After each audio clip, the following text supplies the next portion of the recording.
পিনাকি ভট্টাচার্য ব্রাহ্মণ নয়, সেটা যে মুসলমানের মাইয়ে বিয়ে করলো, সেই সময় পণ্ডিত ছিল কোন জায়গায়? পারলে সেইখানে ফিরেই আনো। পণ্ডিত দেখ ফানে লেস কাটা পণ্ডিত হইছে না, পারো ওই যে নিচ জাতির কাছে যাইয়ে ভালো পিঠাকের কাছে যাও, চাপ থাকবে না একটা। আমাকে ফোন করে করে বলা হয়, গত পরশুদিন ফোন করেছে চট্টগ্রাম থেকে সুভাষ চক্রবর্তী মহাশয়, একটা গ্রুপ কলে আরো কয়েকটা যুবক ছেলে মিলে, মানে আমি ব্রাহ্মণদের বিরুদ্ধে না, আমি কোনো ব্রাহ্মণদের বিরুদ্ধে কোনো কথা বলিনি, এখনো বলিনি, বলবো না। কিন্তু যদি জাতি হিংসা ছড়াবার জন্য আজকে যারা বড় বড় পণ্ডিতরা বলছেন যে ব্রাহ্মণের ছেলে ব্রাহ্মণ হবে, ওটা আমার কোনো উপনয়ন নিতে পারবে না, এটা নয়। আপনারা একটা কথা ভেবে দেখবেন, পণ্ডিতদের একটা কথা জেনে রাখতে হবে, পণ্ডিতদের ভেবে চিন্তে কথা বলতে হবে। তৎকালীন সময় চক্রবর্তী, ব্যানার্জি, চ্যাটার্জি, গঙ্গোপাধ্যায়, বঙ্গোপাধ্যায় ছিল না। আপনারা এই টাইটেল কোথায় পাই? বেদে তো এই টাইটেল নেই। আছে বেদে টাইটেল? কোন পুরাণে আছে? চক্রবর্তী বলতে কি বুঝায়? রাজা। চক্রবর্তী বলতে সম্রাট, রাজ চক্রবর্তী বলা হয় না? কিন্তু চক্রবর্তী বলতে ব্রাহ্মণ নয়। আপনারা চক্রবর্তী, গঙ্গোপাধ্যায়, বঙ্গোপাধ্যায় এগুলো পাইলেন কোথায়? এই খা বিশ্বাস এগুলো তো আগে ছিল না, বেদের গায়ে এগুলো ছিল না। তাই ফাজলামিক বা কথাবার্তা সনাতন ধর্মকে নিয়ে কথা বলতে হলে পাণ্ডিত্য অর্জন করেছেন বটে, এজন্য আপনাকে ধন্যবাদ জানাই যে আপনারা অনেক শ্লোক মুখস্থ করেছেন। কিন্তু আমরা শ্লোক না বলতে পারলে কি হবে? একটা জিনিস জানবেন, হ্যাঁ, ওই স্বর্ণকারের ঠাকুর ঠুকুর কামারের এক বাড়ি, স্বর্ণকার সারা দিন রাত ভরে ঠাক ঠুক করবে, কামারে এক বাড়ি দিয়ে কিন্তু একেবারে মাথা চেঁচে দেবে। এজন্য সনাতন ধর্ম নিয়ে আবার বর্ণবাদ বাংলা ভারতের মধ্যে সৃষ্টি করতে চাইলে তাকে কোনো ছাড় দেওয়া হবে না। যে জাতি হোক যদি বর্ণবাদ ছড়াতে চায় তাকে কোনো ছাড় দেওয়া হবে না। আমি সনাতনী। কোথায় ছিল সেদিন তোমার এই কৌলিন্য প্রথা? সৃষ্টির প্রারম্ভে খোঁজো, যদি জগৎ পিতা জগদীশ্বর এক মনু হইতে যদি সমস্ত জাতির সৃষ্টি হয়, ওটা পড়নি? ওটা পড়নি? এক মনু হইতে যদি জগৎ সৃষ্টি হয়, তাহলে এই নিচু মুচির ছেলেও ব্রাহ্মণ, এটা জানিতে হবে।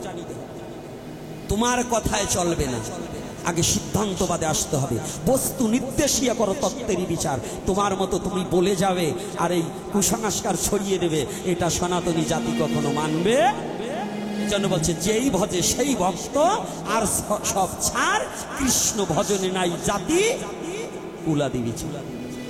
কষ্ট হচ্ছে নাকি আপনাদের আমার কথা শুনতে? কি কষ্ট হচ্ছে? রাধে রাধে। কষ্ট পাচ্ছেন না তো বাবারা? আজকে কান্নাকাটি বন্ধ। যত কান্না গতকাল কানছেন, আমার ভাই কান্দাইছে, আমি আজকে কান্দাবো না। আজকে কান্দাকাটি করে কি পাইছেন? কানবেন, কাঁদতে হবে, তবে মায়াবাদী নয়, শুধু কৃষ্ণ বলে কাঁদবে। লোককে দেখাবার তরে নয়, যেন সে দেখবে আর আমি জানি, সে জানে আর আমি জানি। এজন্য এই কান্না কাঁদতে হবে। তবে আজকে কোথায় আমার সেই প্রতিটা মনুষ্য জাতি দুঃখ হরণ করবার নিমিত্তে সেই গোলকের হরি এসে ভুলকে এসে গৌরাঙ্গ রূপে নিচ জাতিকে বক্ষে জড়িয়ে ধরে আজকে ব্রাহ্মণ্যবাদ ছড়াচ্ছেন। এই পণ্ডিতগুলোকে বলে রাখি, পিনাকি ভট্টাচার্য ব্রাহ্মণ নয়, সেটা যে মুসলমানের মাইয়ে বিয়ে করলো, সেই সময় পণ্ডিত ছিল কোন জায়গায়? পারলে সেইখানে ফিরেই আনো। পণ্ডিত দেখ ফানে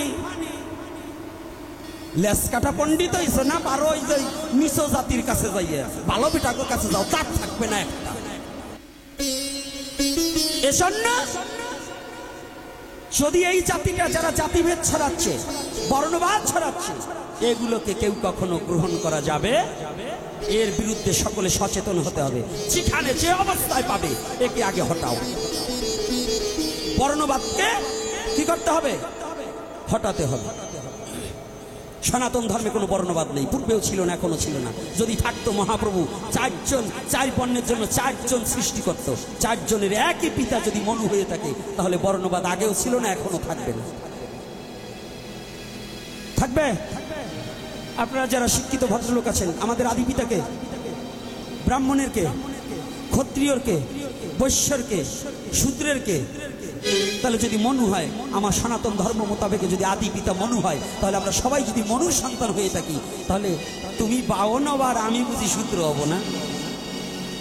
হ্যাঁ, কায়দাটা কি? উনি আমার মাথায় পা থুয়ে উনি কলা খাবে, ওইরকম কলা খাবার অন্তত সবাই দেবে না। কলা খেতে হলে একটু হিসাব করো। উপনয়ন সমস্ত জাতির আছে, দশবিধ সংস্কার শুধু ব্রাহ্মণের নাকি? ওটারও যেভাবে জন্ম হয়েছে আমারও সেইভাবে জন্ম হয়েছে, শুধু তার জন্য সংস্কার হবে, আমার সংস্কার নেই। এগুলো গল্প এবং মিথ্যা এবং মানুষ ঠকানো গল্প, এগুলো থেকে বেরিয়ে আসতে হবে।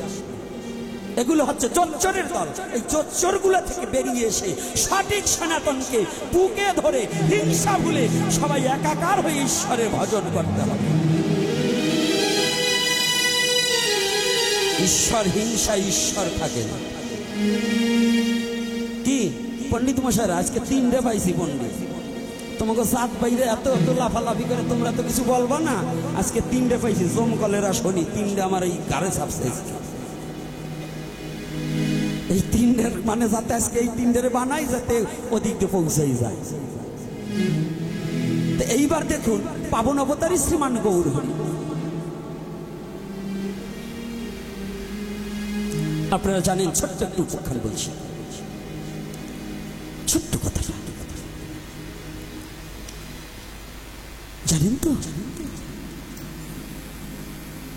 যে কথাটা অল্প একটু আমার এটা বলা কথা, আরো এপিসোডে আছে, কিন্তু তথাপি আজকের কথার উপরে ভিত্তি করে চলে আসলেন মহাপ্রভু, কৃপা করে বলাতে চাচ্ছেন, সেটা বলছি। আমার মুখে আমি বলছি না, এটা ঈশ্বর বলাচ্ছে তাই বলছি। আমাকে 1 নিমেষের মধ্যে ঈশ্বর আমার মুখটাকে বন্ধ করে দিতে পারে, পারে না? তাহলে এটা কে বলাচ্ছে? আপনারা জানেন, আজকে আমার দুঃখ, 5ই আগস্টের পরে জানেন আমার একটু ঘুমাতে পারি, দুটো খেতে পারি। আজকে মন্দিরে আমি কাজ করতে পারছি না, আমার এই পরিশ্রমের টাকা 5.5 লক্ষ টাকা, 3টা মোবাইল, এগুলো পর্যন্ত আমাকে গাড়িতে হামলা করে হাতিয়ে নিয়ে নিল। আমি যেখানে মন্দির করেছি ওখানে আসার পরেও আমাকে বলে উনি আলিফ হত্যা 2 নম্বর আসামি, আমাকে আমার কাছ থেকে টাকা হাতাবার জন্য ব্যবস্থার জন্য আমাকে ডেকে নেয় অন্য জায়গায়। এরকমও অত্যাচার আমি গোপীনাথ নিজে সহ্য করেছি। আর আপনারা বলবেন সুখে আসি, মানে উপর দিয়ে কাতরা দিয়ে, বুকে একটা কাতরা দিয়ে মেরে দিয়ে পিছনে খালি হাত বুলাবেন। আহা হা, আমার যে বুক দিয়ে রক্ত পড়ছে এটা আপনারা দেখছেন না? এটা দেখার সনাতনী জাতির চোখ হয়নি। এই সনাতনী জাতি অন্ধ হয়ে গেছে। নিজের জাতির প্রতি যত দুঃখ আসুক, আমি ভালো থাকলেই জগৎ ভালো না। আমার একটা হাত ভালো থাকলে যেমন আর একটা হাত ছাড়া চলে না, তবু আমার স্বজাতি ভাই যদি কষ্টে থাকে, তাহলে তুমি সুখী থেকে তোমার এটা সুখ না, এটা সুখ নয়। তুমি যদি পারো, আমার এ ঘর ভাঙিছে যে বা আমি বাঁধি তার ঘর, আপনে করিতে কাঁদিয়ে বেড়াই যে মোরে করেছে পর। তুমি কোন সনাতনী? আমি সেই সনাতনী, যে সনাতনী জগাই মাথাইকে উদ্ধার করেছিলেন আমার মহাপ্রভু এবং আমার দয়াল নিতাই। আমি সেই সনাতনী। যদিও কখনো কারো প্রতি বিরোধ থাকে, কারো প্রতি দ্বন্দ্ব থাকে, সেটাকে ভুলে গিয়ে আজ দুঃসময়, তার বিপদের সময় তার পাশে দাঁড়িয়ে তাকে রক্ষা করা, এটাই আপনার সবচেয়ে বড় ধর্ম। কোনটা ধর্ম বাবা? বিপদে ঠেলে দেওয়া না তাকে রক্ষা করা? কোনটা? আয় কোনটা? এই সনাতনী জাতি পলিটিক্সও বোঝে না, ধর্মও বোঝে। পলিটিক্স কি জানেন? আপনারা ছেলে জন্ম দিয়েছেন একটা, একটা সাধু হবে না, আপনার ওই নেতা হবে না, ডাক্তার হবে না, ইঞ্জিনিয়ার। ছেলে তো আপনার একটা, ছেলে জন্ম দেবে 4টা। বলেন তো কেন? ছেলে হোক মেয়ে হোক 4টে করে সন্তান নিতে হবে, একবার নিম্নত। যদি 3টার, ওই আমার সুভাষ বাবা বলছে 3টার পরে যদি এই আমগ্রাম ইউনিয়নে কারো সন্তান নেওয়ার ইচ্ছা থাকে, আমার সুভাষ বাবার সাথে যোগাযোগ করবেন, সিজারের টাকা আমার সুভাষ বাবা সংগঠন থেকে উঠিয়ে দেবেন। এই আগের পাঠে আমার সাথে কথা হয়েছে, তবু পাকুল্লে বসে, তবু 4টে করে নীতি হবে। এর কারণ কি জানেন? একটা আওয়ামী লীগ করবে, একটা বিএনপি করবে, একটা জাতীয় পার্টি করবে, একটা জামাতি করবে, একটা হেফাজত করবে, 5টা 6টা সল মাইয়ে নেব, যে দল আসবে সেইটাই আমার সুবিধে। পলিটিক্স তো বোঝেন না, এই জন্যই মার খেতে হয়। যেটা আসবে সেইটাই আমি আছি, কারণ 5টা জন্মাইছি, 5 দলের যেটা আসবে দল সেইটাই আমার। কি আরে সবাই তো বলছে, খালি তোমারে বলছিনি, তোমার আরো 2টি বাকি আছে। হ্যাঁ, কেবল 3টে, আরো 2টি নিতে হবে, ছাড়বো না।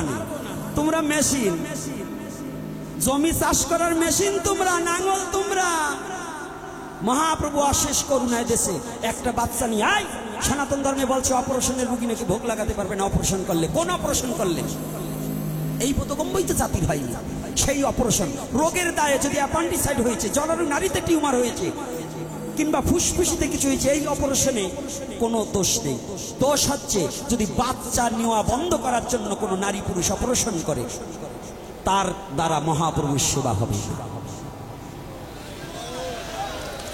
তার দ্বারা মহাপ্রভুর সেবা হবে না। ওইটা খণ্ড দেহ। আর বেধিগ্রস্ত হয়ে অপারেশন, এটা খণ্ড দেহ নয়, এটা মহাপ্রভুর ইচ্ছায় বেদিটাকে তিনি দিয়েছেন। তিনি আবার ডাক্তার দ্বারা নির্মূল করার জন্য তাকে শাস্তি ভোগ করতে হয়েছে, এটা কোনো অপরাধ নয়। কিন্তু যদি সন্তান নিবারণের জন্য, সন্তানকে বন্ধ করার জন্য কোনো নারী যদি এই পদ্ধতি, কোনো পুরুষ যদি এই পদ্ধতি গ্রহণ করে, তাহার চেয়ে মহাপাপী আর জগতে হয়। আর কিছু বললাম না, এখন বুঝে দেখেন। আর কিছু বলবো? মায়েরা কষ্ট পাইছেন নাকি? মা, ও মা, কষ্ট পান নাই তো? তাহলে যাদের 2টো বাচ্চা আছে আবার দয়া করে 2-1টা নিয়ে। আর যদি কেউ লেখাপড়া করাতে অসমর্থ হন, দয়া করে এই হতভাগার একটু খবর দেবেন, সন্তানটা মন্দিরে দিয়ে দিবেন। যদি মহাপ্রভু ওর ভাগ্যে থাকেও একদিন মানুষ হতে পারে। আমার জীবনটা বলিদান করে দিয়েছি এর উপরে। আমার কথা আজকে বলবো না, যদি অন্য কোনো দিন দেখা হয় আবার আমার কথা একটু বলবো, যে কেন এত যন্ত্রণা আমার ভিতরে, আমার ভিতরে কেন এত আগুন, এটা পরে বলবো, আজকে আর বলবো না। তবে আমার কথাটা একটু জানতে হবে, আজকে মহাপ্রভু কি করেছে, কেমন কথাটা একটু ভালো করে জানতে হবে। চন্দ্রশেখরের ঘরে যেদিন মহাপ্রভু দক্ষিণাতে চন্দ্রশেখরের ঘরে অবস্থান করছে, আর এদিকে রূপ গোস্বামী, কিন্তু ওনাদের 2 ভাইয়ের নাম ছিল কি গো? হ্যাঁ, দবির খাস আর সাকর মল্লিক, নাম পরিবর্তন। তৎকালীন সময় হোসেন শাহের আমলের 2জন, নাকি হোসেন শাহের আমলে না কি বাবারা, সাধু বাবারা কি বলেন? আমি এবার ভুলে গেলে আপনারা একটু বলবেন। তাহলে হোসেন শাহের আমলে কিন্তু তারা প্রধান 2জন কর্মচারী ছিল, রাজমন্ত্রী ছিল। কে কে? দবির খাস, সাকর মল্লিক। পরবর্তীতে গুরু প্রদত্ত নাম হন রূপ এবং সনাতন।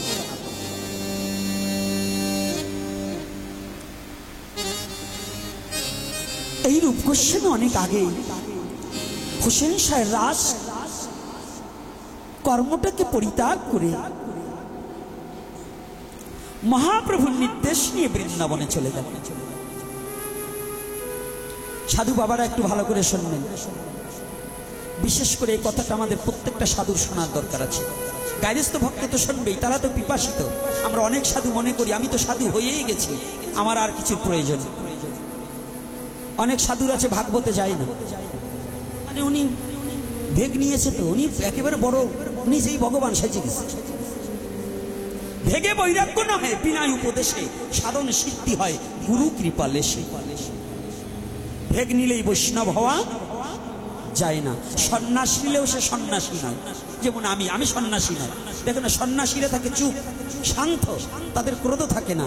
আমার ক্রোধ আছে, এজন্য আমি সন্ন্যাসী হতে পারি। তবে আপনাদের চরণে একটু স্থান দিবেন। আমাকে যদি মহাপ্রভু নরকেও রাখে তাতেও আমার সুখ হবে, যদি আমার এই দেহটা এবং আমার প্রাণটা যেন আমার জাতির জন্য উৎসর্গ করে দিয়ে যেতে পারি। তাতে আমি নরকে গিয়েও সুখ পাবো, এতে আমার কোনো দুঃখ নেই।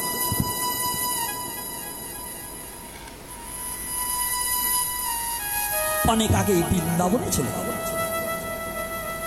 বৃন্দাবনে গিয়ে সনাতন বড় রূপ গোস্বামী হচ্ছে। রূপ একখানা চিঠি লেখলেন। এখন তো হ্যালো, তখন তো হ্যালো ছিল, পত্রের দ্বারা জানাতে হতো মনের কথা। তো যখন একটা পত্র লেখে, দাদা, পূজনীয় দাদা, পত্রের প্রারম্ভে রইল আপনার শ্রীচরণী আমার ভক্তিপূর্ণ দণ্ডবৎ। দাদা, যে মোহটাকে আশ্রয় করিয়া আজও হোসেন শাহের কর্মচারী হইয়া কুশাধ্যক্ষ হয়ে বসে আছেন, আপনি কি ভেবে দেখেছেন আপনার প্রাণপাখি যেদিন ফাঁকি দিয়ে চলে যাবে, সেদিন দাদা হোসেন শাহের এই অর্থ আপনার কাজে লাগবে না। সেদিন একমাত্র হরি নাম ছাড়া আপনার কোনো গতি থাকবে না। দাদা, সময় অতি সংকীর্ণ, যদি কনিষ্ঠ ভাইয়ের কথা যদি মনে লাগে, আপনি একটিবার ওই অর্থ ছাড়ি এই হরি নামের পথে এসে আমার গৌরের চরণে একটি সমর্পিত চিত্ত করুন। এ গৌর আর কেহ না, এ সাক্ষাৎ ব্রজেন্দ্র নন্দন ইতি আপনার দাস।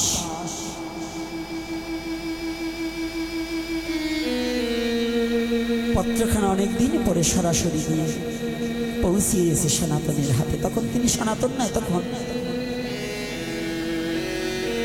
সাগর মল্লিক।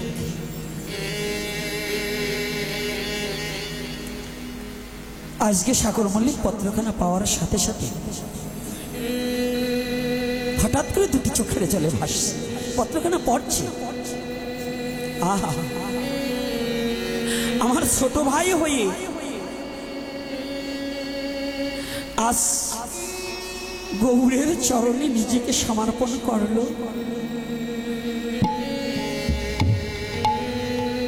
ওরে, আজকে ও গৌরের চরণে পেল, আর আমি গৌরের চরণে থেকে বঞ্চিত হয়ে গেলাম।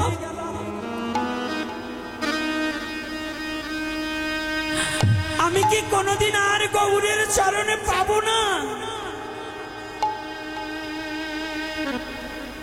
জানি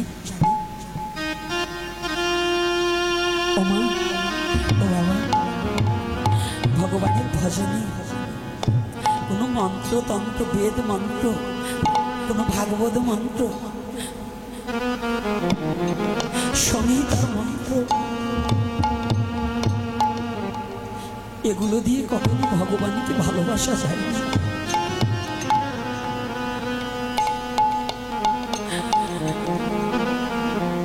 ভগবানকে কোনো মন্ত্রের দ্বারা আহ্বান করে ভগবানকে পাওয়া যায় না। ভগবানকে যদি পেতে হয়,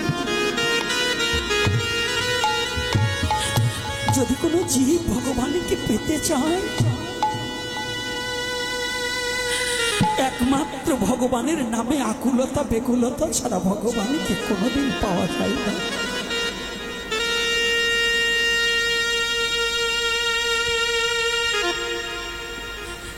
ভগবানকে পাওয়ার মাত্র দুটো পথ, সেটা হচ্ছে আকুলতা আর বেকুলতা। মনের সরলতা হয়ে আকুলতা বেকুলতার মধ্য দিয়ে যদি কেউ ভগবানকে ডাকতে পারেনি, ভগবান আর কোনোদিন থাকতে পারে না।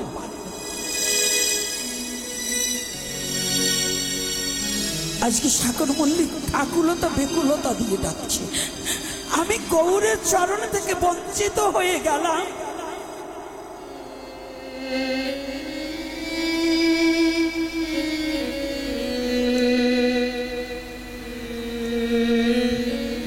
যে রাজ কর্মচারী ধুলায় ধূসারিত হয়ে গেছে, ধুলার মধ্যে ঘোরাঘুরি যাচ্ছে, আমাকে চরণে ছাড়া করো না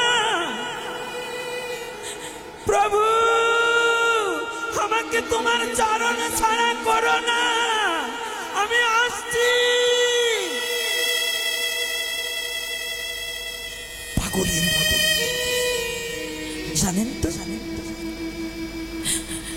যারা গৌর প্রেমী, যারা জীবনের তরে একবার ভগবানকে ভালোবাসতে পেরেছে,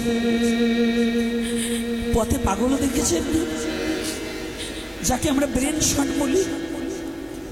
এই বিশ্ব জগতে একবার গৌরকে যদি কেউ ভালোবাসতে পারে, যদি একবার জীবনের তরে কোনো জীব আমার গৌর হরিকে ভালোবাসতে পারে, তার নামটা যদি শুদ্ধ চিত্তে বদনে লইতে পারে, তাহলে আর ঘরে থাকতে পারবে না।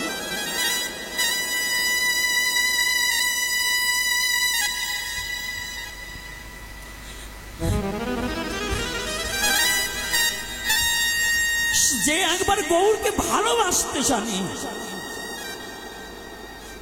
আমার গৌরকে যে একবার চিরজন্মের মতো ভালোবেসেছে, ওই চরণের দাস হওয়ার মতো মনপ্রাণ যার তৈরি হয়েছে,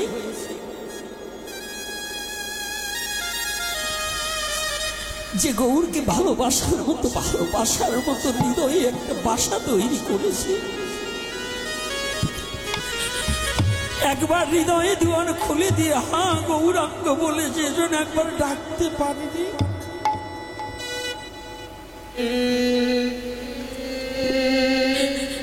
হৃদয় দুয়ারখানা খুলে দিয়ে যদি চিরজন্মের মতো আমি তোমার হলেম বলে যদি গৌরকে একবার ডাকা যায়,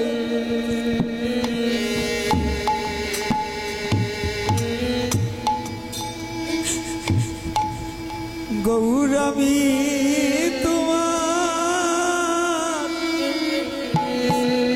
হলে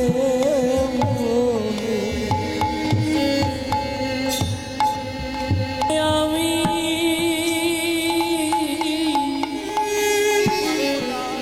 তোমার হলে গৌর হে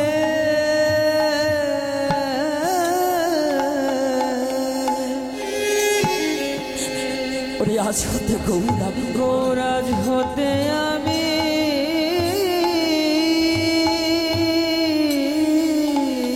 গৌর হরি তোমার হলাম বলে,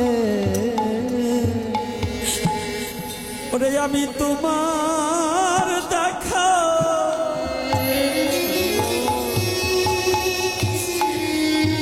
ওরে পাইবা না পা,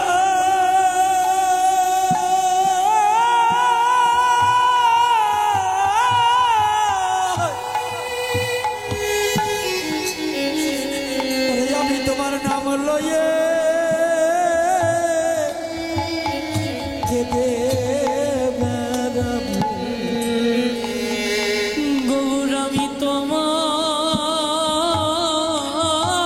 দেখা নিতাই গৌর হরিব পাইবা না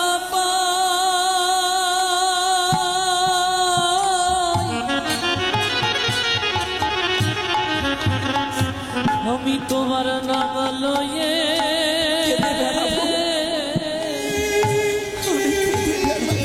আমি কেঁদে বেড়াব,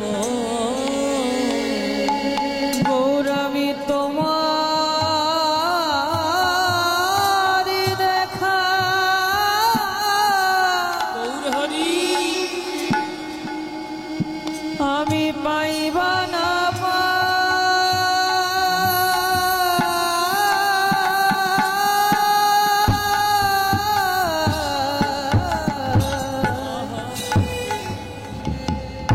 তোমার নাম লয়ে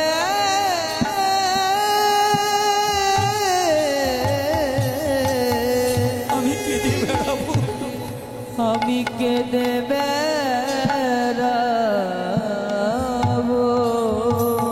ওরে এই জগতে পথে পথে ওরে ঘাটে ঘাটে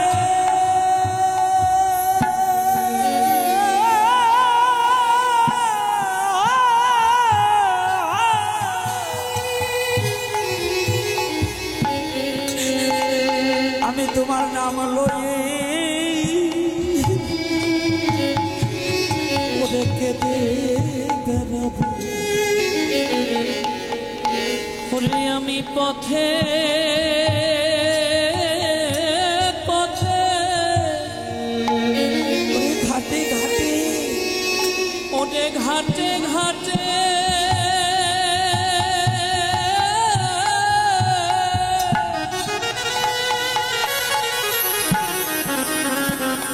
মধুর তোমার নাম লয়ে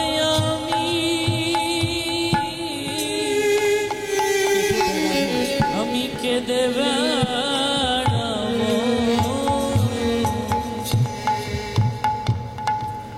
বিশ্ব জগতে এমন খোলা মন, এই আকুলতা বিকুলতা যাদের মধ্যে বাস করে, তারা আজ না হোক কাল, কাল না হোক পরশু আমার গৌরের চরণ তারা পাবেই পাবে।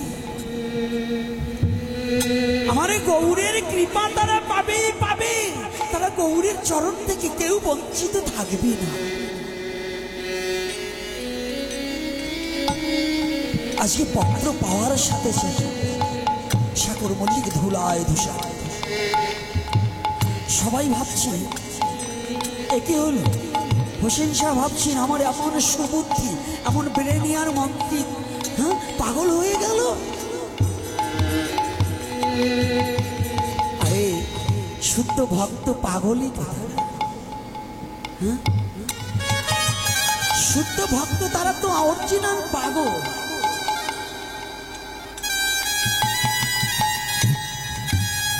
তারা বিশ্ব জগতের কিছু চাই না।